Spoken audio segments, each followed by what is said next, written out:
সাতক্ষীরায় উৎসবমুখর পরিবেশে গোবিন্দভোগ, গোলাপ খাস সহ স্থানীয় জাতের আম পাড়া শুরু হয়েছে। সোমবার বেলা 11:30টায় সাতক্ষীরা সদর উপজেলার ফিংড়ি এলাকায় একটি বাগানে এই কার্যক্রমের আনুষ্ঠানিক উদ্বোধন করেন জেলা প্রশাসক মোস্তাক আহমেদ। এর আগে গেল আম সংগ্রহের ক্যালেন্ডার নির্ধারণ করেছিল জেলা প্রশাসন ও কৃষি সম্প্রসারণ অধিদপ্তর।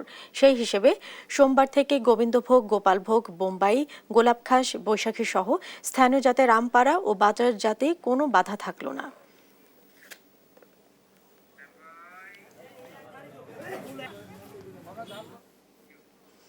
সাতক্ষীরা উৎসবমুখর পরিবেশে আম পাড়া নিয়ে আরো জানাতে যুক্ত হচ্ছেন আমাদের সহকর্মী শরীফুল্লাহ কায়সার সুমন। সুমন, আম পাড়া নিয়ে কি বলছেন চাষি ও বিক্রেতারা? এবারে আমের ফলন আপনি কেমন দেখছেন?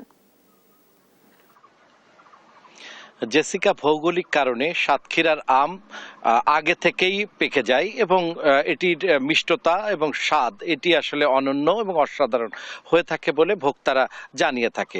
এটি বাংলাদেশে সবার আগেই এই আমটি চলে আসে উৎপাদিত আম।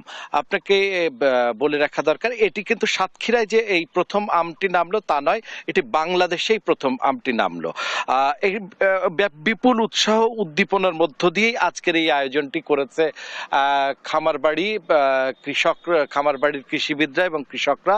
এবং আজকের আসলে এই আমের বাজারটি কিন্তু ছিল, প্রথম দিনেই বাজার মাত হয়েছে এবং জমজমাট ছিল। আমি আজকে কেমন গেল উৎসবটি এবং আসলে আজকে আমের যে লক্ষ্যমাত্রা, উৎপাদনের লক্ষ্যমাত্রা এবং সার্বিক বিষয়ে বলছেন কৃষিবিদ প্লাবনী সরকার। ধন্যবাদ। আজ 5ই মে 2025 সাতক্ষীরা জেলা প্রশাসন এবং কৃষি সম্প্রসারণ অধিদপ্তর সাতক্ষীরা খামারবাড়ির আয়োজনে আজ খুব আনন্দঘন একটা আড়ম্বরপূর্ণ পরিবেশে আমরা সাতক্ষীরা জেলার আম বাজারজাতকরণ এবং সংগ্রহের উদ্বোধন অনুষ্ঠান হয়েছে এবং এই উদ্বোধনে প্রধান অতিথি হিসাবে উদ্বোধনটা করেছেন সাতক্ষীরা জেলা সম্মানিত জেলা প্রশাসক মহোদয়।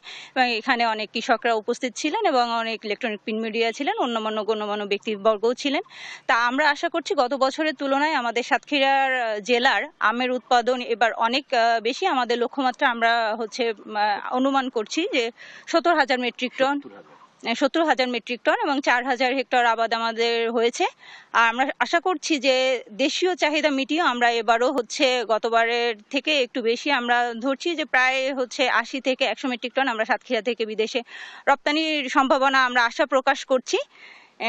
আজকে দিনটা এরকম ছিল, আর কৃষক মহা খুশি যে যেহেতু তারা ঈদের উৎসবের মতো সাতক্ষীরাতে প্রতি বছর এই অনুষ্ঠানটা হয়ে থাকে এবং আশা করছি যে সাতক্ষীরার আম সারা বাংলাদেশে ছড়িয়ে যাবে, পাশাপাশি বিশ্বব্যাপী সাতক্ষীরার আমের সুনাম সাতক্ষীরাবাসীর সাহায্যে বা সাতক্ষীরার আম বিশ্বব্যাপী ছড়িয়ে যাবে।